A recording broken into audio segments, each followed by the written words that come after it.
নতুন সংবিধান বলি বা সংশোধিত সংবিধান বলি, গণপরিষদের মাধ্যমে বলি বা জাতীয় সংসদের মাধ্যমে বলি, ঘটনা তো একই। আমরা একটা কথাই বলি যে তাল ধপ করিয়া পড়িল নাকি পড়িয়া ধপ করিল, কথা তো একখানি।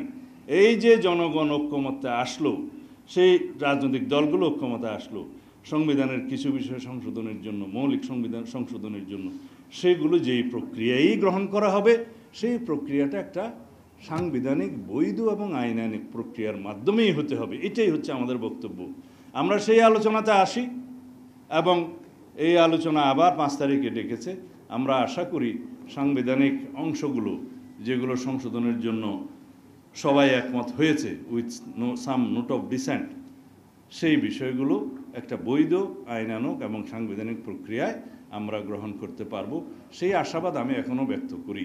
সুতরাং গণতান্ত্রিক চর্চার মধ্যে আছি।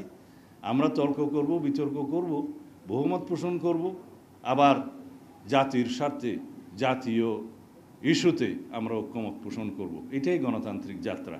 সুতরাং যারা যে সমস্ত দাবিতে আন্দোলন করছে তাদেরকেও আমি স্বাগত জানাই। সেই অধিকার, সেই চর্চা, সেই রাজনৈতিক সংস্কৃতি আমরা চালু রাখি, যার জন্য আমরা রক্ত দিয়েছি, জীবন দিয়েছি এই গণতান্ত্রিক অধিকারের জন্য।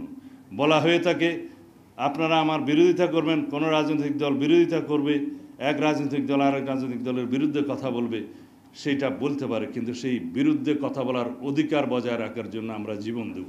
এটাই হচ্ছে গণতন্ত্র, গণতন্ত্রের ভাষা। সুতরাং আমরা সেই চর্চার মধ্যে থাকি এবং পরিশেষে এমনভাবে আমরা জাতীয় ঐক্যমত্যে আসবো জাতীয় ইস্যুতে, যাতে জনগণ বিজয়ী হয়, এদেশের মানুষ বিজয়ী হয় এবং আমরা সকল রাজনৈতিক দল জনগণের কাছে পরাজিত হব।